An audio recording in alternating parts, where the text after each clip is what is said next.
Season 2 of Deceive Inc is nearly here. Deceive Inc has given us a preview of the changes to come, so I'm just going to be reading through all of the changes, saying my thoughts and opinions on them. I'm deceiving, and I do a lot of deceiving content. I recently moved house, so I haven't done any videos recently. If you're a regular, then you would know that you might have not noticed I haven't been uploading as much as I used to, but I'm trying to get back into it. The house is we're still in the unpacking phase, but I'm just getting things slowly. But yeah, let's just get straight into it. So Deceive Inc season 2 preview from Kitten Mittens. Who's that? Okay, so that's part of the Tripwire community team. All right, season 2 preview. Agents, it's time to get a first taste of what is coming for season 2. First of all, thank you for all of the feedback we've received over the span of season 1. While we could not possibly hope to address everything that was brought up by the player base in a single season, the changes outlined here are directly linked to the continuous feedback we've been reading over the past months. One thing that I like about the Deceiving team, they seem to really take the feedback serious. That's that, they listen to what we want, they give and take. I like that about them.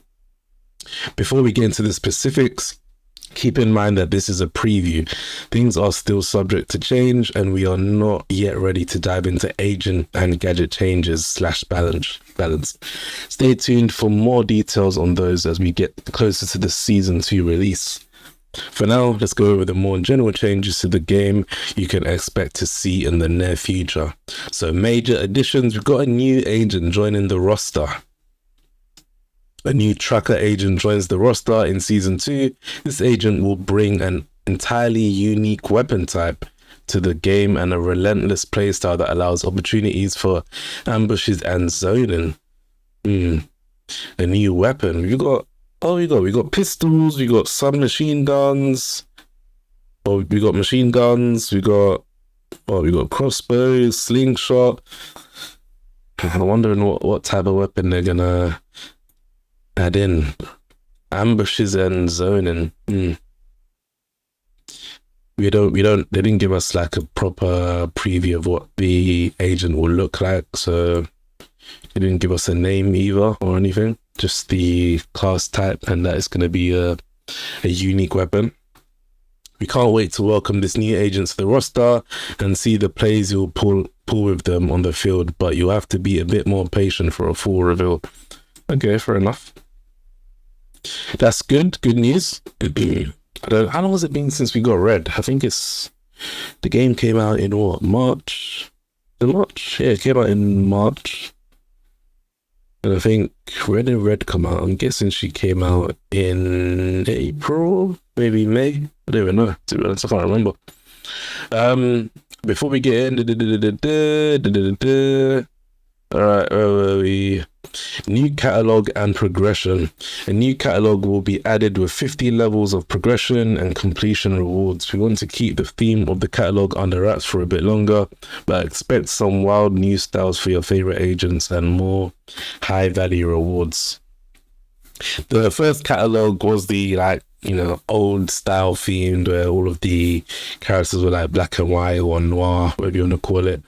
And I wouldn't say it's the most exciting catalog, so I'm interested to see what theme they'll go with this time around.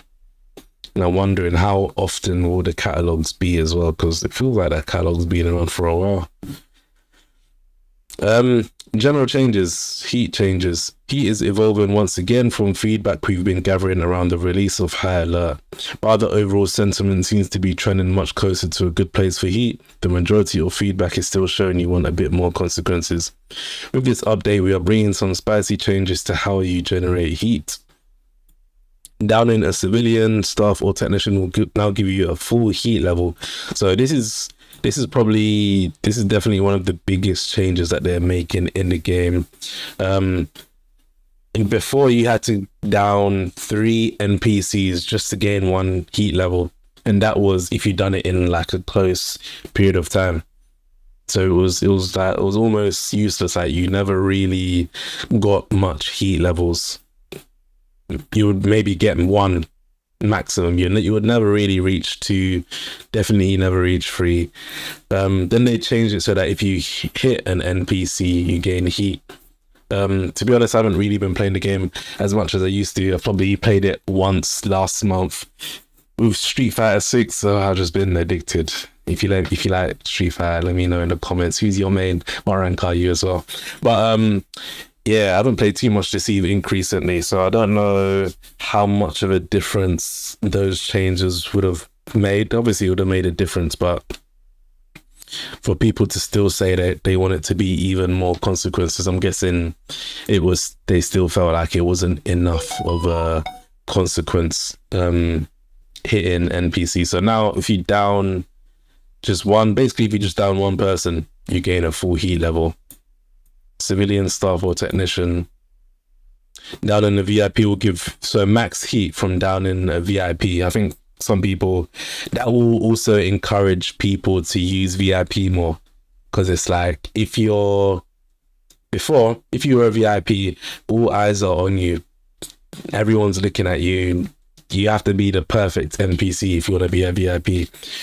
So it kind of put off the majority of people from using the VIP cover. But now that if they guess wrong and they hit a VIP, it's going to be 3 E levels. I think that's definitely gonna motivate people to want to use the VIP more often. Maybe even choose a VIP, stand next to another VIP, and then they have to guess. If they guess the wrong one, then that's instant heat level 3. You then shoot them, you're gonna kill them easy. Because I think you take 100% extra damage from heat level 3. It's something like that. I don't know if they've changed it, but I think it was 30% for level 1, 50% for level 2, and 100% for level 3, receiving more damage. All right, guards will remain the same at about half of a heat level per guard. I think that's okay. The idea with these changes is pretty simple. We want to give value to going back to lower level cover and not encourage staying as a guard the entire match. Yeah, that's quite good as well. Because people literally just turn into a security guard and you just run around as a security guard the whole time. So yeah, this is some nice changes on paper anyway, because sometimes they make changes and it doesn't have sometimes it has like the opposite effect. Wrongly guessing will now carry bigger immediate consequences that will encourage players to better analyze situations. For the VIP, we want to give more meaning to coming across them and give them a place as a disguise option. With this change, shooting any VIP on site will carry huge potential ramifications that could lead to your immediate defeat. Think wisely. In addition to these changes, we are adding a buffer of time to prevent situations where you could hit multiple NPCs at the same time with a single shot, leading to a huge amount of heat generated. This should help keep things clearer from a player's perspective. We'll monitor how this affects the game in the days following the release of the update to bring adjustments as needed. Alright, so quite big changes for the heat changes. Quite big.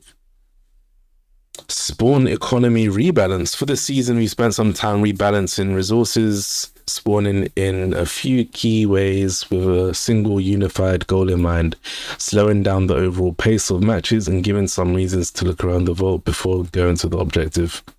These changes touch 3 major components. So key card spawn changes. This is going to be a big one. So they're talking about ammo spawn changes, food spawn, and key card.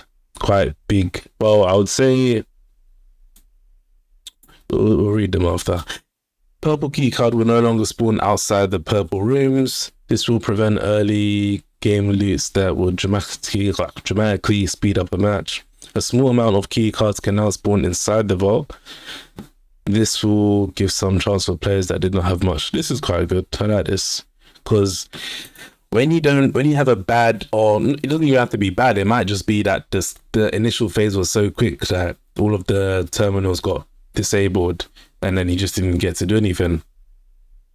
And then it's kind of like, well, what do you do now? Do you go in and just loiter and, you know, just hope to kill someone? Or do you just stay outside and just wait for like 5-10 minutes for someone to collect the briefcase and bring it out? So now that they're going to have some key cards inside the vault, I think that's quite good, because it will, you know, it will give you an incentive to go inside the vault and actually do some, you know, engage in a match instead of just maybe just loitering around. So yeah, there's a small amount of key cards inside the vault. This will give some chance for players that did not have much luck. The golden key card will now spawn inside the vault. So no more speed running. I think this is, see, these are the kind of changes that I like, because before, if you had the blue, purple, and golden key card before the vault opened up, you literally just sprint in, you're guaranteed to get it. Now it kind of it gives it a bit more variety in gameplay. Now not everyone's gonna, well, not everyone, but the person that would usually find the golden key card is usually gonna have like a blue and or a purple, and they're just gonna get to the briefcase straight away. So now we might see more fighting outside of the briefcase room. It'll give a chance for other people to get the briefcase as well if they didn't get the golden key card. But then again, there are some crazy people that get the golden key card, and then they just mess about. They don't even go for the briefcase. But yeah, I think this is a good change. Key card will now spawn inside the vault. Ammo spawn changes. Reduced overall pool of ammo spawn in all maps. So that's gonna make it so that you need to actually think about how you're using your ammo. Reduced chance for ammo to spawn in public areas. So basically just less ammo. The reduction in ammo pools is not massive, but we feel it is currently too easy to stay full ammo without any specific efforts in looting. This also devalues ammo dispensers quite a bit. We hope making the ammo economy tighter will result in a more interesting play experience overall. And finally, food spawn locations. A final new addition on this topic is the addition of more fixed food locations on maps. You will find more snacks around kitchens, restaurants, and places where you could expect to be able to eat. This should help players running nutritional supplements to have more surefire ways to get a snack. Yeah, because I feel like the nutritional perk that gives you extra healing based on when you eat, I feel like people don't really, well, I don't know what the current meta, but I feel like it was never really that popular. It's kind of like a low tier perk, so this is a nice little buff, I guess, to that perk, like an indirect buff. Purple chest tweaks. In season 1, we introduced the purple chest spawns in rooms without a vault terminal. While the effect this had on the game was overall very beneficial, a side effect it has of it was that now the purple power-up was actually rarer than the gold during the opening phase of the game. We are now spawning 2 purple chests in non-vault terminal rooms to compensate for this. This also means that arriving second in one of those rooms in a solo... Wait, what? 2 purple chests? What? That's... Okay. So that means there's going to be, what, 4 purple chests? 4 purple chests outside. And then, how many purple chests are inside? Is it 3? So basically, there's gonna be a lot more purple chests, which is another incentive to keep on, you know, exploring the map as well. It's quite a good change. This also means that arriving second in one of those rooms in a solo match will still carry a reward instead of leaving you. Yeah, because sometimes you'll pay, you go in, there's nothing there apart from a little bit of intel. So now, you know, you still get some, well, there's a much higher chance of you still getting rewarded for being second into a terminal room.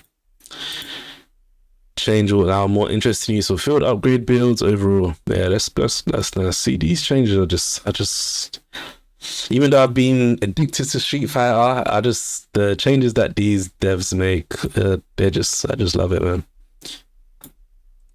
All right, what we got next? Account max level increase. I don't think I've even hit level 300 yet. Damn it. So it's going to be 400 now with the release of season 2. All new progression ink has been added. The Malachite ink. Okay, let's all see what that is. Updated XP values. We've upped the values of XP sources all around for a smoother progression with more rewards from the different lootables and interaction with in-game objectives. We'll keep watching the progression rate and player feedback to make this aspect of the game more pleasant for all types of players.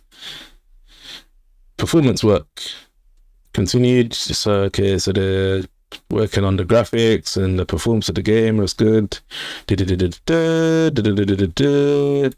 Technical stuff. That's nice. Okay, so basically they're working on the performance of the game, making it run better. Basically, that's good. Agent select menu rework. I want to record piece of view. Ever since the alpha days, was a desire to get more precise information about the nitty-gritty details of all elements of the build. This update is another major step in that direction. We've reworked the weapon tooltips in the agent select menu to showcase every single stats they have in a completely transparent way. This is good. So what is it showing? Reload speed, rate of fire, mag size, damage, lower body shot, multiplier and headshot multiplier. This is good. This is nice.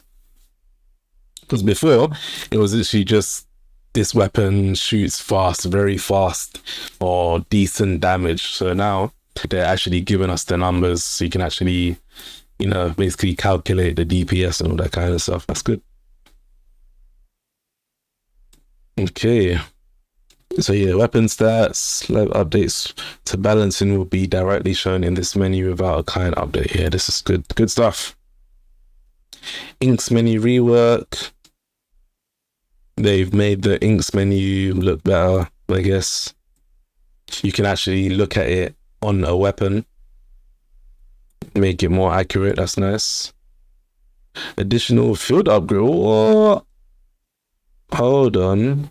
Oh, they've given us more decks. Okay, cool. Because before it was only 4, so now they've doubled it. I'm guessing, yeah, just to give us more flexibility over the finer details of your builds. That's good. Because I did feel like 4 was a little bit too restricted. Now I feel like you can, maybe have. It depends on how many characters you play, I guess. But you could potentially have one for each character. Wait, how many characters are there? I don't even remember. Is it 9, 7? I don't even remember. Anyway, enhance controller settings. Add in controller settings. So yeah, better controller settings. You can disable controller vibrations, aim assist, and other stuff. Alright, cool.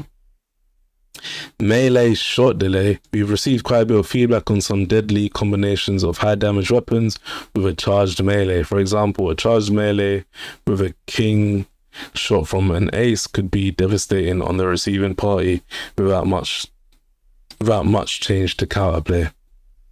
I'm guessing that means chance, so that much chance to counterplay. In this update, we now have a stat that allows us to tweak the delay before firing after a melee on a per weapon basis. This means that the overall high damage slow rate of fire will have a slightly longer delay before firing again. Whoa. Slow rate of fire weapons have been nerfed. This is not just a one-time tweak, but a new tool in our balancing toolbox in the future. Okay, fair enough. Fragrant Shore tweaks. We've updated Fragrant Shore to prevent some free. No, they're getting rid of the room skips, the green room skips. No, we've updated Fragrant Shore to prevent some free room skips in green rooms around their level. This made the bounce mat a bit too good of a pick, coupled with key card changes. This should slow down matches significantly. For flip's sake, they're getting rid of all of the skips. They're getting rid of all of them. Having these green room skips also led to the side effects of having spots in the map with extremely high concentrations of combat because multiple players would head to the same skip location. This was particularly true with the green room on the ground floor. Yeah, we love that, man. Everyone just jumping through the window, man. Everyone just jumped through the window, the alleyway back there. Yeah, that is a hot spot. But yeah, I guess all of these, I mean, in theory, it should slow down the game. But I don't know, it depends what they want, because they're saying that a lot of combat happened, which means that a lot of people would go there and die, I guess. So would that speed up the game or slow down the game? I don't know. But yeah, that's the interesting thing with I don't know, game development and game balancing. Like, one change can have the opposite effect, or this change can affect this, and then but if you change this, it might not affect that. And like, there's just so many, you know, variables and all that kind of stuff. Anyway, where are we? Vault terminal alarm. Back in season 1, we added an alarm to vault terminal rooms when 2 spies from opposite teams were inside the same room. This was made in a time when the heat was very weak and nobody but the VIP could enter these rooms. This meant that someone waiting inside could shoot anyone coming in with absolute certainty that they were not an NPC. This is no longer true with elite guards and the VIP given 3 heat levels when shot. We feel the vault terminal alarm removes mind game potential and occasions to bamboozle rivals. So